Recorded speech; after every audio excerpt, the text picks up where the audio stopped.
Olá a todos, sejam bem-vindos novamente ao nosso projeto de extensão que visa informar a população sobre as questões de saúde mais relevantes na sociedade no momento atual. Começamos com hipertensão arterial, que é um tema bastante relevante, independentemente do período, e hoje vamos verificar um tema bem polêmico, bem atual, que estamos vivendo atualmente, que é a situação da pandemia do Covid-19.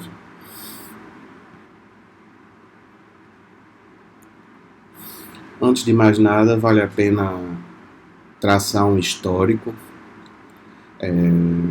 Os primeiros relatos de circulação do coronavírus entre humanos não são de 2019. Na verdade, datam desde 1937. Então, o vírus, a família desse vírus, ele já é conhecida da ciência e já tem relatos dele circulando entre os humanos há muito tempo, como vocês podem observar. E aí, em 1965, né, praticamente quase 30 anos após, foi descrito e catalogado taxonomicamente como coronavírus. Vamos ver o motivo disso já já. Então, ele é um grupo de vírus que causa infecções respiratórias e volta e meia nós nos deparamos com pandemias, não tão grandes quanto a Covid, mas epidemias locais na região da Europa, do Oriente Médio, como podemos constatar pelo SARS, no 2002, que acometeu principalmente a Europa, e o MERS, que atuou no Oriente Médio.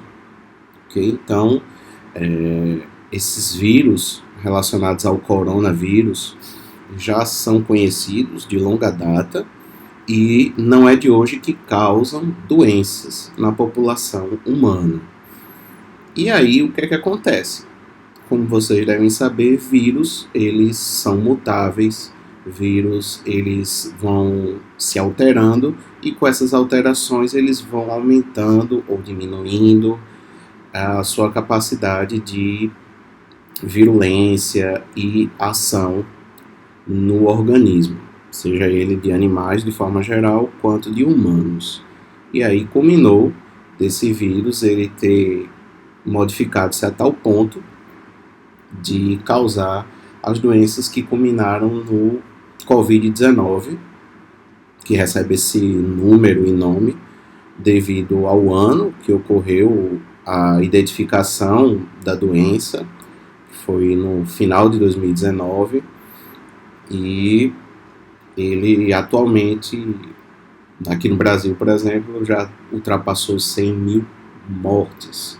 Então é um caso importante, relevante a nível de sociedade, uma vez que os impactos dessa pandemia eles estão intimamente relacionados com o engajamento social e atuação da política pública de saúde de forma coerente, utilizando critérios, evidências clínicas, enfim, coisas que meio que demoraram no contexto brasileiro e que ainda encontram certa resistência, tanto por parte de governo quanto de sociedade.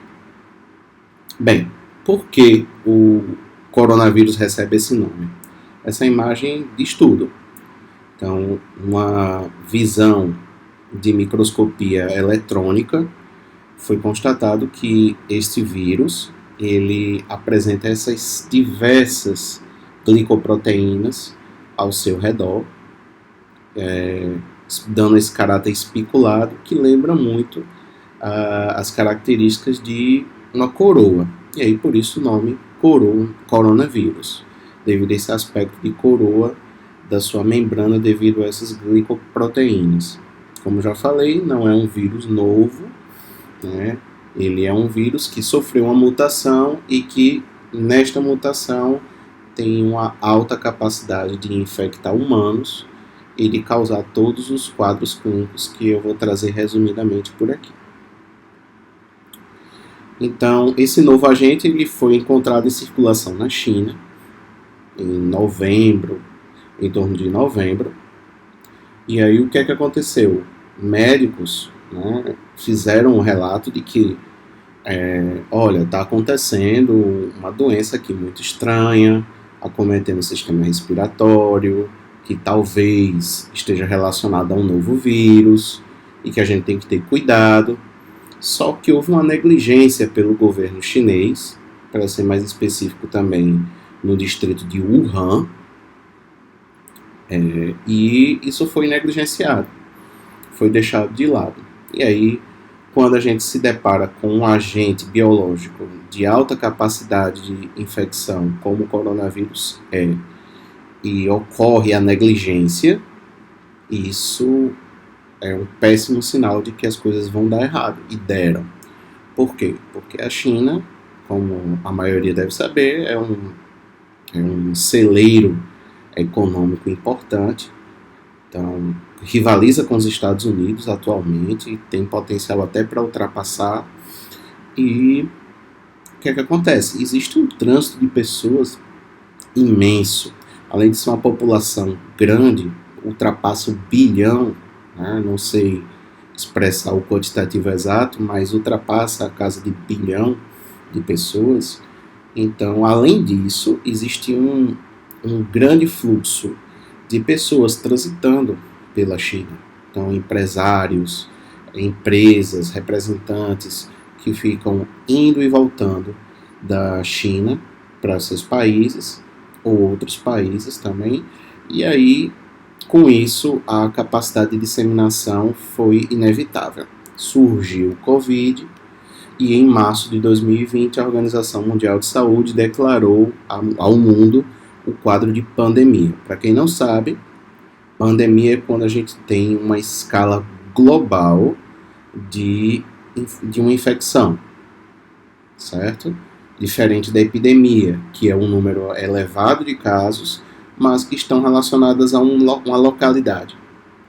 Tá bom? Exemplo, a gente teve e eventualmente temos picos de algumas doenças, principalmente arboviroses aqui no Brasil. Então, nós temos um quadro que temos um quantitativo ao longo do ano, que a gente chama de endêmico, e, eventualmente, devido a questões sanitárias, a gente tem epidemias, quadros de infecção de larga escala. No caso da pandemia, é quando a gente tem esse acometimento a nível global. E aí a OMS, em março, decretou o estado de pandemia no mundo.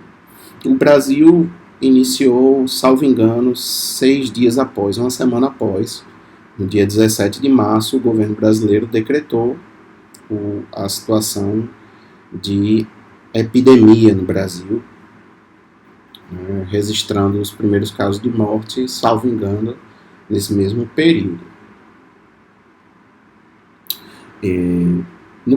O Covid-19 nunca foi uma gripezinha. Hoje nós colhemos o fruto, né, de uma política voltada para a saúde falida e mal gerida, né? A gente tem uma falta de gestão no Ministério da Saúde, teve e ainda tem, né, presente, e nunca foi uma gripezinha, tá bom? Principalmente hoje, os números mostram isso.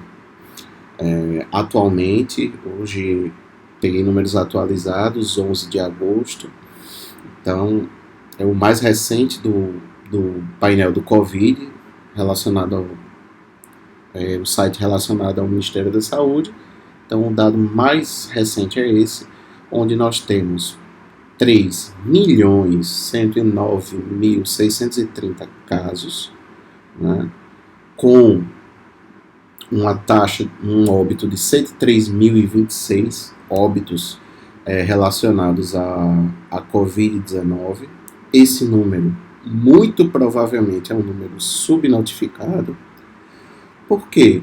Porque, como vamos ver ao longo dessa palestra, a gente vai verificar que o vírus ele causa diversas manifestações no nosso corpo, e que não necessariamente são aquelas que são apresentadas classicamente pela mídia.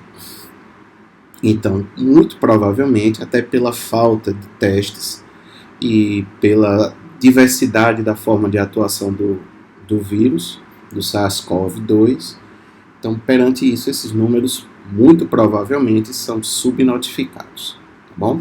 Então, a incidência por 100 mil habitantes é de 1.479,7 casos por 100 mil habitantes e apresenta uma mortalidade por 100 mil habitantes de 49.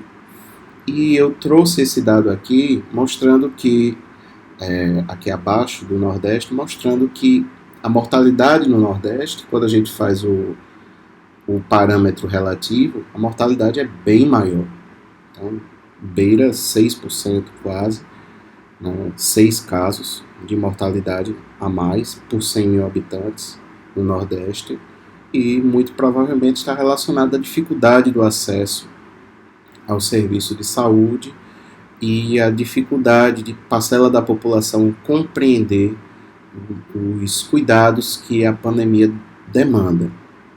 Então, a gente tem um fator agravante aqui no Brasil, que são as questões de educação, são as questões de saneamento básico, são as questões de acesso à água, por exemplo. Então, existem relatos de que durante esse período da pandemia houve regiões, cidades, aglomerados sociais que ficaram com falta de abastecimento de água, né, falta d'água no caso.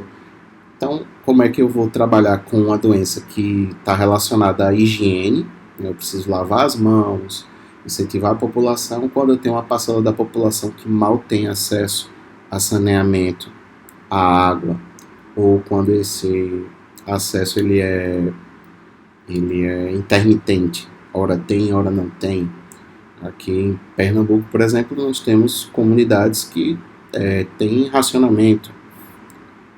Então, é bastante complicado. Isso associado à questão social e à questão educacional, que está associada, tornam o Brasil um dos campeões, infelizmente, desse número grave de mais de 100 mil mortos.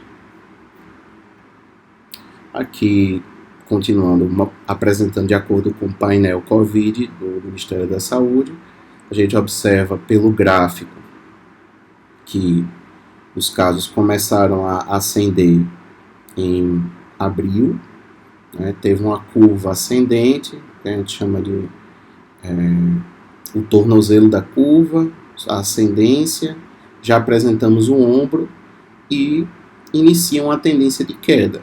Então, a princípio, a gente começa a verificar que a disseminação do vírus no Brasil tem reduzido o seu impacto. Contudo, devemos observar que o número de casos ainda é alto, tanto no número de casos novos, quanto de óbitos, e que, como outros países, né, como, por exemplo, o Japão, a gente pode ter uma segunda onda, caso as políticas de saúde não colaborem e a sociedade também não colabore. Vale a pena a gente trazer o exemplo do Japão. Por quê? Porque o Japão usa máscara, por exemplo, há muito tempo. Então, não é raro, se vocês lembrarem de reportagens de anos atrás, ou se vocês procurarem no YouTube, por exemplo, reportagens sobre o Japão e eles utilizando em massa a máscara. Então, a população que tem um desenvolvimento socioeconômico bem discrepante relacionado ao Brasil, eles estão há 100 mil anos luz à frente, e mesmo com todos esses cuidados pré-pandemia e que se intensificaram no período da pandemia, o Japão apresentou uma segunda onda de casos, tá bom?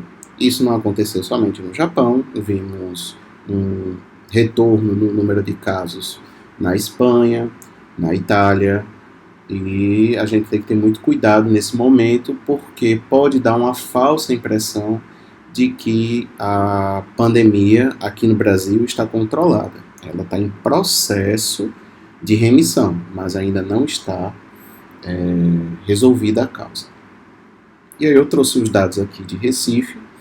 Recife realmente demonstrou, tem um número de casos novos praticamente estável, então você verifica o gráfico lateralizando aqui, então sempre está tendo casos novos, oscilando, hora tem um pouco mais, hora tem um pouco menos, e praticamente seguindo essa média, que é a linha tracejada laranja, mas o grande impacto é o número de mortos que vem caindo. Então, o número de mortos em Recife tem caído abruptamente. Claro que a mesma ressalva que eu trago desses dados para Recife, eu trago as mesmas do governo federal. Então, esses números provavelmente são subnotificados, mas ainda assim, a queda no número de casos e no número de óbitos vem sendo bem clara. E, mais uma vez, é importante ressaltar que a redução do número de casos e a redução do número de óbitos, principalmente, não deve ser um motivo de que a população afrouxe os seus cuidados. Então, usem a máscara, lavem as mãos, higienizem os materiais que vão utilizar, tenham cuidado no ambiente de trabalho, tenham cuidado ao sair de casa, evitem sair de casa desnecessariamente. Esses cuidados, eles permanecem, ainda que os números estejam diminuindo. É muito importante isso para que nós não tenhamos uma segunda onda ao final do ano. E como é o modo de transmissão? Isso já foi veiculado diversas vezes nas mídias, nas redes sociais, mas sempre é bom a gente trazer. Então, o modo de transmissão do coronavírus, ele é inerentemente relacionado à aspiração, né, o contato do vírus através da nossa via aérea. Existem relatos, outros, de encontrar o vírus em secreções, né? Existe um estudo em Minas Gerais que foi encontrado coronavírus no esgoto da cidade de Belo Horizonte. Então, assim, existem diversos relatos, existem diversas formas de transmissão, mas, vamos dizer assim, o carro-chefe do coronavírus é a transmissão via aérea. E aí, por isso, a importância do uso da máscara, tanto para aquele que está espirrando, que está tossindo, quanto para aquela pessoa que está bem, não está tossindo, não está espirrando, não está emitindo nada, mas quando a gente fala, quando a gente corre, quando nós fazemos atividade física, nós vamos abrir a boca, vamos colocar para fora, e aí a gente também tem a possibilidade também de inalar. Então o uso da máscara ela é essencial. Por quê? Porque tanto evita para o agente, vamos imaginar que esse indivíduo aqui ele está contaminado, então se ele eventualmente tossir, ou estiver falando, ou estiver transitando em algum meio, isso vai estar controlado. E, por outro lado, essa pessoa que está do lado dele, se também está usando máscara, está lavando as mãos, muito dificilmente vai entrar em contato com o vírus. Então, o uso da máscara e higiene das mãos são essenciais para o controle da doença. E aí, o que é que acontece?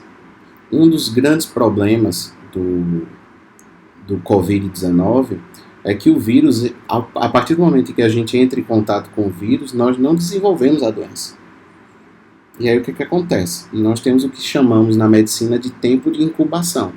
É aquele tempo que o vírus tem de estar ali naquele novo meio, naquele novo organismo, se organizar, se replicar e iniciar os sintomas.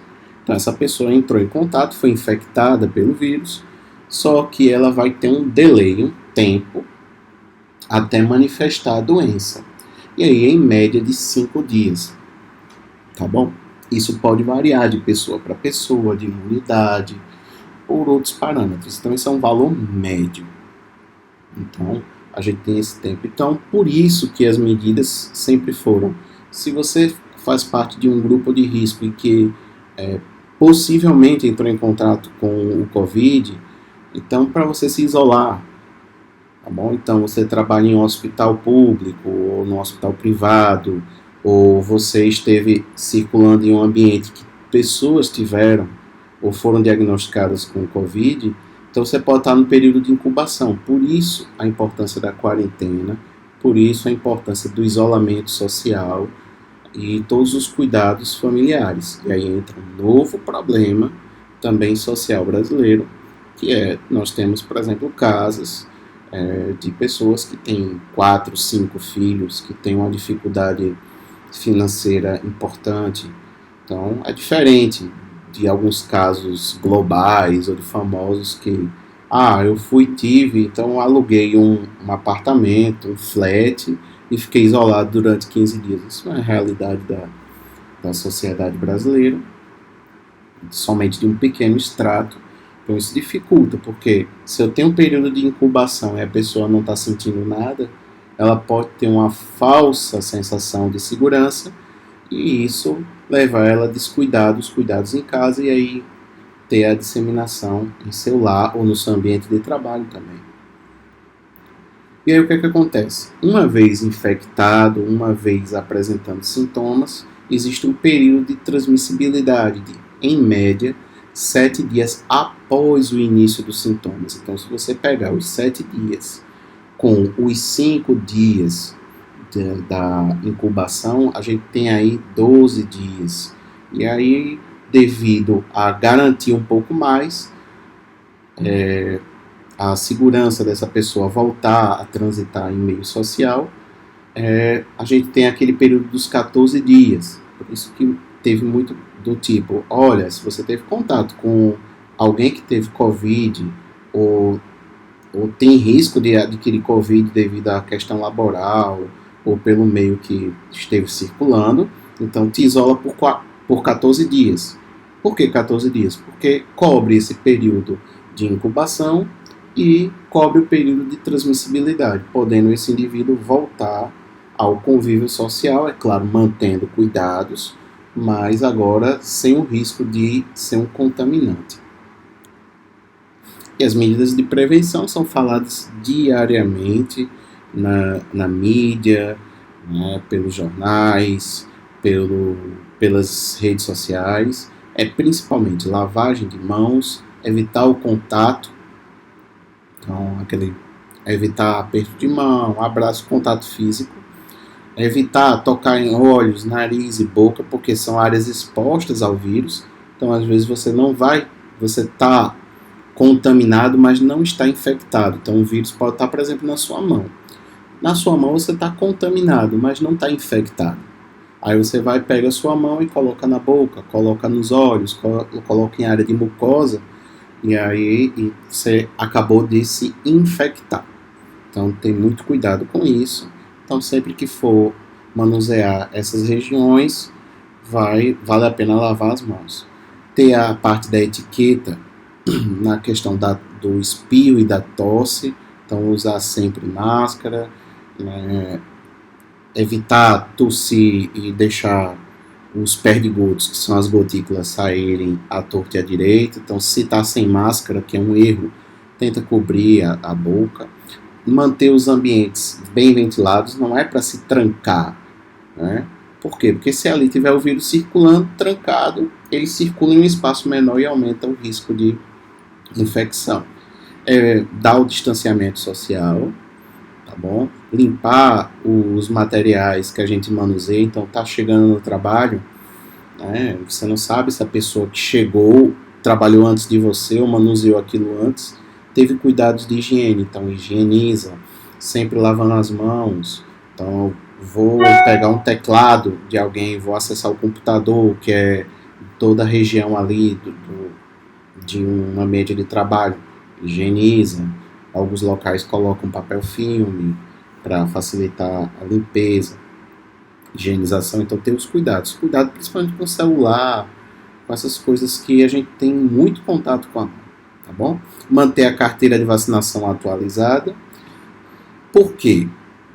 Porque nada impede de você estar com Covid, mas, por exemplo, adquiriu influenza, que é o vírus da gripe, que a gente conhece de longa data.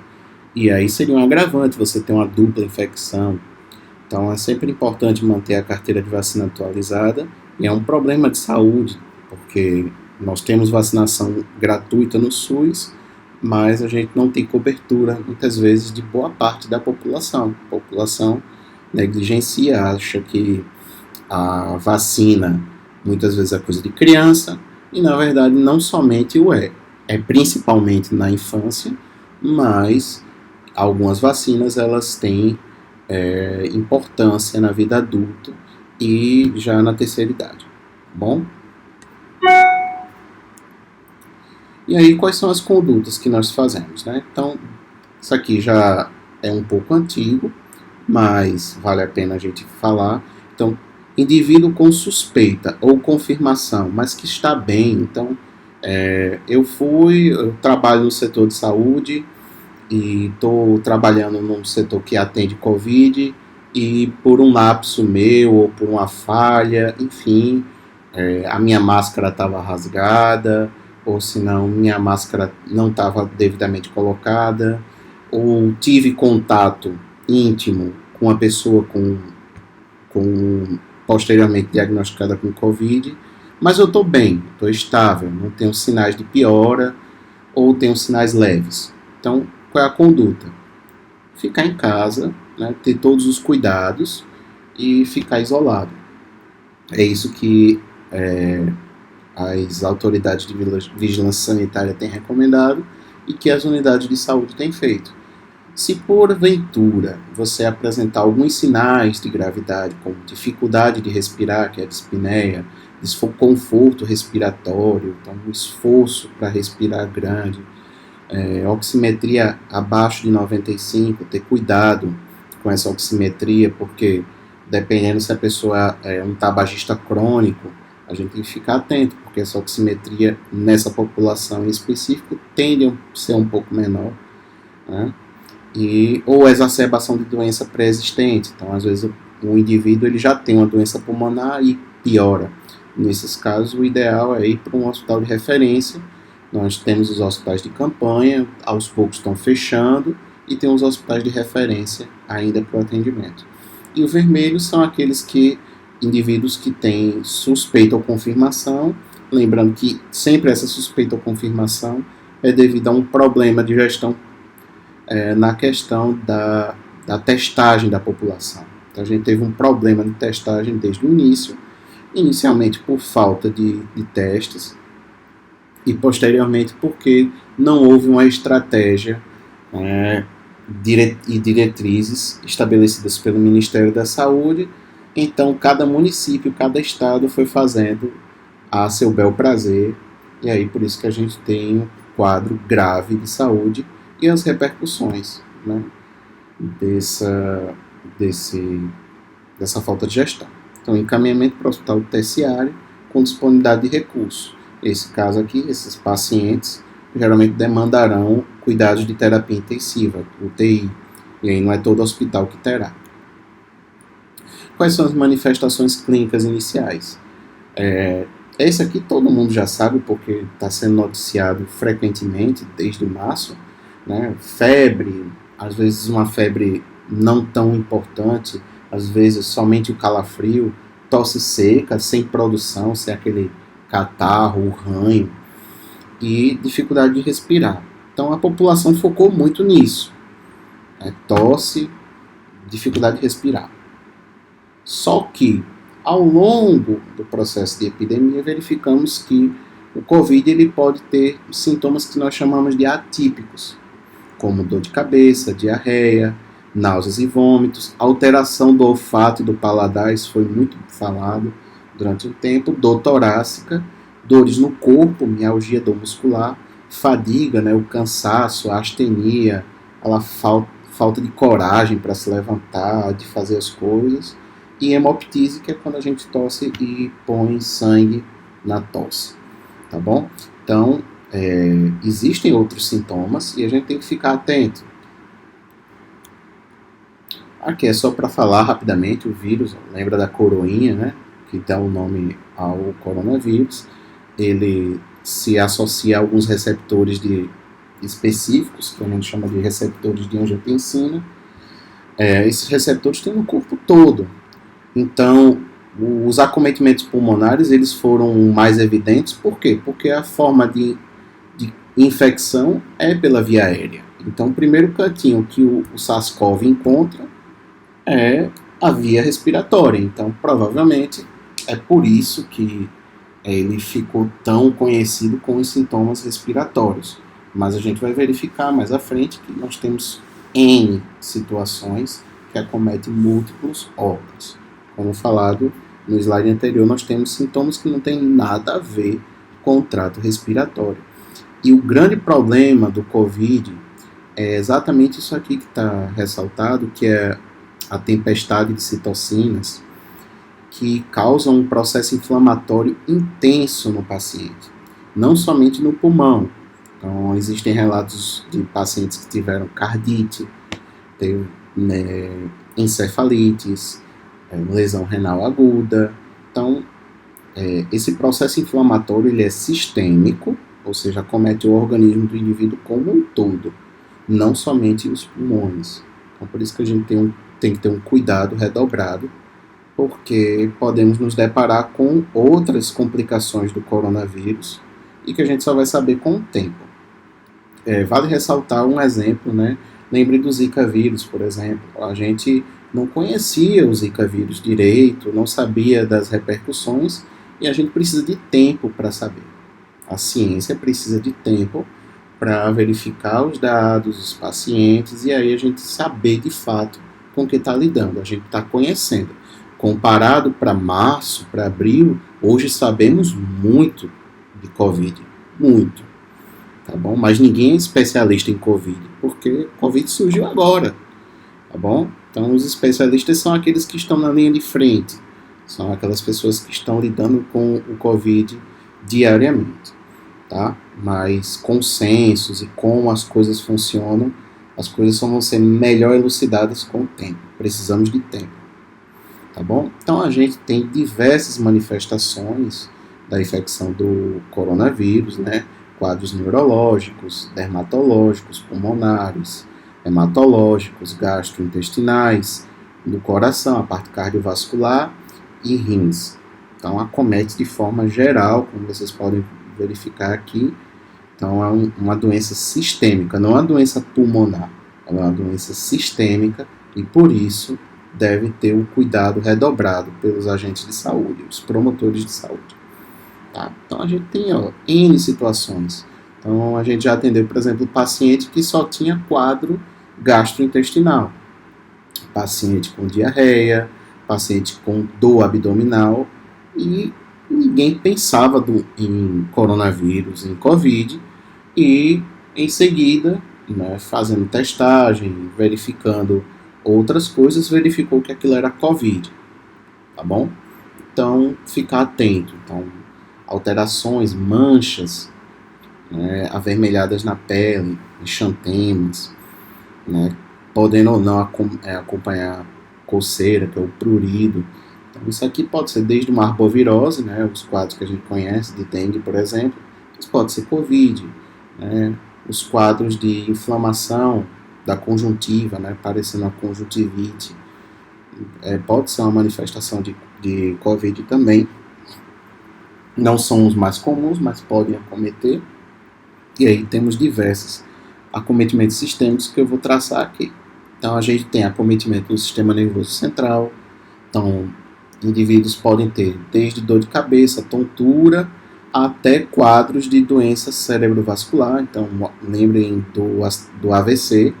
Então, uma parte da manifestação do COVID está relacionado a fenômenos tromboembólicos. E aí a gente pode ter um quadro de AVC relacionado. É claro que a gente não pode bater o martelo perante um AVC que foi causado por COVID. Mas, por exemplo, um quadro de AVC em um paciente que não tinha doença arterial coronariana prévia, paciente que não tinha arteriosclerose, que não faz parte de um grupo de risco de doença cerebrovascular e que o tem, é de se suspeitar que talvez este indivíduo tenha tido contato com o vírus, que já está constatado seu fenômeno tromboembólico, tá bom? Aí vale a pena testar e ter todos os cuidados. Também acomete o sistema nervoso periférico, né? Valendo a pena falar da hiposmia ou anosmia, perda do olfato, e existem relatos da síndrome de Guillain-Barré, que foi falada há um tempo atrás, né, quando surgiram, né, Zika, chikungunya, para fazer com a dengue o grupo de arboviroses. Então surgiu essa síndrome Guillain-Barré, foi muito falada aqui na sociedade, que é uma fraqueza, uma parestesia, né, ascendente, iniciando nas pernas, vai subindo, né, vai seguindo trajeto ascendente, e existem casos de morte devido à síndrome de Guillain-Barré, pacientes que não foram diagnosticados a tempo e que tiveram acometimento da musculatura respiratória e aí morreram. Existem então relatos hoje de síndrome de Guillain-Barré associada à Covid, tá bom? Então vale a pena a gente ficar atento. Quadro digestivo é um quadro atípico do Covid, mas existem, né? Como eu já falei, no esgoto de Minas Gerais foi feita uma pesquisa e constatou-se o vírus, então esse vírus ele tem uma via de eliminação através dos nossos dejetos e dessa forma tem um acometimento também no trato digestivo. Então casos de diarreia, náusea, vômito podem até ser muito frequentes, na casa dos 50%. Então ficar atento a desconfortos gastrointestinais, desconfortos abdominais. Tá bom? Quadro cardíaco que a gente está acompanhando ao longo do tempo, e que é importante. Então, Covid pode causar inflamações na região cardíaca e na região vascular, causando uma disfunção da microvasculatura do coração, podendo estar relacionado a arritmias. Lembrando que a arritmia pode ser desde um quadro benigno, um quadro que se resolva por si só, mas também existem arritmias que são precursoras de parada cardíaca. Então vale a pena ter cuidado. Tem arritmias que estão relacionadas a fenômenos tromboembólicos, como a fibrilação atrial. Existem arritmias que estão relacionadas à parada cardíaca. Então tem que ter atenção a isso. Morte súbita também. Isquemia miocárdica, 10% dos casos. Então o infarto agudo do miocárdio pode estar relacionado também ao Covid. Então não estranhar, morreu do quê? Morreu de um infarto agudo do miocárdio. Mas não exclui uma repercussão do Covid. Como a gente não tem teste, então fica assim sempre obnubilado. Então nem o médico ele vai colocar Covid devido a um infarto, mas se for, por exemplo, um paciente internado com Covid, eu tenho teste de Covid positivado e ele teve um infarto, sem ter infarto prévio ou não tinha doença cardíaca anterior, então a gente pode fazer uma associação de que pode ser Covid, tá bom? Então, assim, entendam que o fato de poder não significa bater martelo. Então, aí a gente tem dois problemas. Tem o problema de que vai ter pessoas que iriam ter infarto independentemente do Covid ou não, e aí infartaram. E aí a gente não pode pensar em tudo Covid, não é isso. Mas em pacientes que apresentaram ou apresentam um risco de Covid, e como é uma pandemia, todo mundo está associado, a gente sempre tem que ficar com a pulga atrás da orelha, tá bom? Então, miocardite também está relacionada e o choque cardiogênico. Acometimentos renais também estão relacionados à infecção pelo coronavírus, principalmente o que a gente chama de lesão renal aguda, antiga IRA, e principalmente nos pacientes que estão em UTI. Então, também é um acometimento que não é raro, principalmente nos pacientes graves. E a presença de lesão renal aguda é de mau prognóstico. Então, pacientes que têm o COVID, que têm lesão renal aguda, é porque o quadro inflamatório está bem disseminado. E aí, o prognóstico desses pacientes muitas vezes não são bons. Isso aqui é só para mostrar grupos de risco. Todo mundo tem risco a ter Covid. Rico, pobre, branco, preto, amarelo, não importa, né? Se mora numa área boa ou não, se tem um desfavorecimento socioeconômico ou não, ela acomete a todos, tá bom? Mas existem grupos de risco. Grupos de risco por quê? Porque uma vez acometidos do Covid, devido às características desse grupo, eu posso ter manifestações de Covid mais graves. Lembram daquela escalinha do verde, amarelo e vermelho? Então, dependendo das características dessa população, eu posso ter um puxado, uma tendência do amarelo para o vermelho. E quais são essas? Pessoas com idade avançada, então cuidado com os idosos, né? Pacientes hipertensos, pacientes com doença renal crônica, principalmente os que fazem hemodiálise, obesidade, tabagismo, câncer, doença pulmonar crônica como DPOC, o próprio câncer de pulmão, doenças cardiovasculares e diabetes mellitus.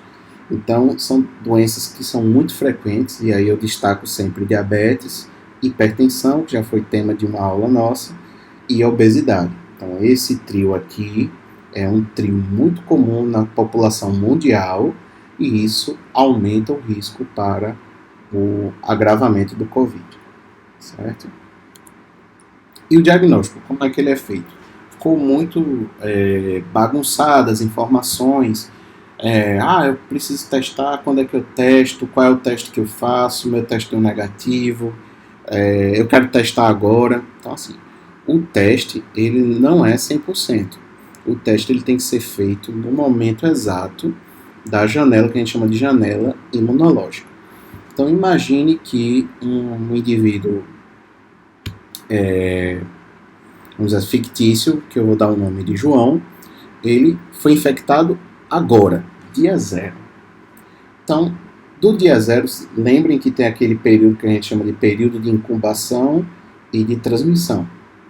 Então, o que é que acontece? No período de incubação, que é esses 5 dias aqui, eu só vou conseguir fazer diagnóstico de Covid no João se eu fizer o PCR, tá bom? Então, é aquele teste que você pega um suave que parece um cotonete gigante e você enfia no nariz do paciente, né, no caso de João, eu faço aquela limpeza lá no fundo e coloco para analisar. Nesses 5 dias eu consigo verificar. Então, é possível fazer o diagnóstico antes de mostrar sintoma, tá bom?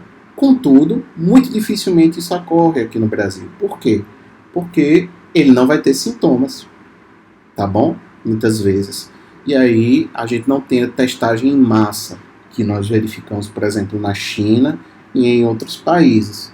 Então, muitas vezes nós perdemos essa janela. Então, não adianta, por exemplo, você teve contato e fazer esse PCR 10 dias depois. Não tem sentido, tá bom? Porque a janela para esse PCR já foi passada. E aí, a partir do 7º dia, a gente começa a ter os exames de sangue, os exames sorológicos para o Covid, onde nós destacamos o IgM e o IgG, tá bom? Então, o IgM indica o quê? O IgM indica fase inicial da infecção, tá bom? Então, quando ele positiva, significa que eu estou na fase inicial. A doença pode estar ativa ou não. E o meu organismo vai começar a fazer uma imunidade mais duradoura, que a gente chama de IgG, a partir do 14º dia. E aqui é que o jogo começa a virar nos indivíduos, e aí a pessoa vai melhorando, porque eu vou tendo 2 grupos imunes atuando contra o vírus. Um momentâneo, naquele instante, e um mais duradouro, protegendo o indivíduo até a longo prazo, tá bom? Esse IgM, ele tende a desaparecer com 21 dias, isso é relativo, tem pessoas que passam mais tempo, mas o que vai importar mesmo é o IgG. O IgG, ele diz o quê? Que o indivíduo está produzindo anticorpos contra o vírus. Então, ele está imunocompetente. Então, eu consigo enfrentar o vírus. Se porventura João, no exemplo, ele voltar a ter contato com o coronavírus, dificilmente ele terá Covid-19 novamente. Lembrando que existem ainda pesquisas sobre essa imunidade duradoura, mas até o momento é isso que a gente tem, tá bom? Lembrando que 21 dias o IgM desaparece, e aí com esse desaparecimento é o que a gente diz, ó, o indivíduo está recuperado. Quando é que eu digo que ele está recuperado? Quando eu tenho essa positivação do IgG e o IgM sumiu. IgM sumindo significa que eu não tenho mais essa produção instantânea relacionada à infecção. Então, o vírus está em processo de debelado ou já está debelado, tá bom? E sempre ter cuidado com os falsos negativos, tá bom? Então, eventualmente pode acontecer. Então, não adianta fazer testes à torta e à direito, a gente tem que ter muito cuidado quando vai testar a população, e a população também tem que acreditar nos profissionais de saúde quando eles dizem, olha, esse teste aqui não vale a pena, não vale a pena agora, ou senão já passou o tempo. Como faltou muito teste, muitos dos estados demorou para chegar a teste, ou não tinha teste na quantidade adequada, o nosso salvador no processo de pandemia foi a tomografia. Então, a tomografia, para os achados pulmonares, a gente verificava os achados de vidro fosco, principalmente em base pulmonar, bilateralmente, com outros achados em manifestações pulmonares, mas bem característico do vidro fosco em região bilateral, principalmente em base dos pulmões, tá? Então isso aqui ajudou muito. No hospital que eu atuo, muitas vezes o paciente ele chegava sem o teste, tanto o PCR como a sorologia, e a gente fazia a tomografia para saber se esse paciente podia ou não, tinha uma chance maior ou não dele ser Covid, e a gente fazia o encaminhamento da melhor forma para proteger ele e proteger os outros pacientes, principalmente os não Covid. Tá bom? Em relação ao tratamento, muito cuidado, nós não temos remédio específico para o coronavírus, isso não sou eu que estou falando, nós somos os principais especialistas, são a Sociedade Brasileira de Pneumologia, a Sociedade Brasileira de Infectologia, a Associação Brasileira de Medicina Intensiva Brasileira. Então, essas instituições, elas mostram que nós não temos remédio específico para o coronavírus, tá bom? Existem evidências que estão aumentando sobre o uso de corticoide, dexametasona, mas não são em todos, são em pacientes específicos no tratamento, e esse tratamento ele é acompanhado pelo médico. Então, o médico vai verificar o melhor momento e condição para iniciar o uso de corticoide, né? Mas os medicamentos que estão sendo muito divulgados, como hidroxicloroquina ou cloroquina, azitromicina, né? Como está aqui antibióticos, profiláticos, não existe evidência alguma sobre a repercussão. O que a gente verifica são pessoas dizendo, eu melhorei. Bem, você melhorou. Por quê? Porque 85% dos casos dos pacientes que têm Covid, eles ou são assintomáticos, ou eles apresentam sintomas, e como a gente verificou naquele quadro da imunologia, das sorologias, o corpo vai produzindo anticorpos e a gente vai debelando o vírus. Então você ia melhorar independentemente de uma hidroxicloroquina, ou uma azitromicina, ou um suco de laranja, ou um copo d'água, não importa. Seu corpo iria fazer isso, tá bom?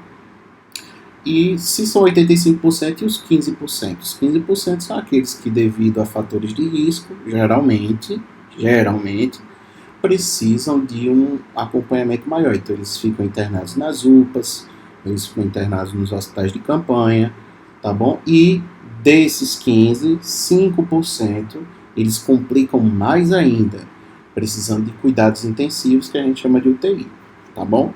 E aí, nesses dois últimos grupos, tem se beneficiado, né, o pessoal que faz uso de heparina, né, e o uso de dexametasona. Mas somente nesses casos e acompanhados por supervisão médica, tá bom? Nunca em casa à torta e à direita, porque esses medicamentos eles trazem risco à saúde.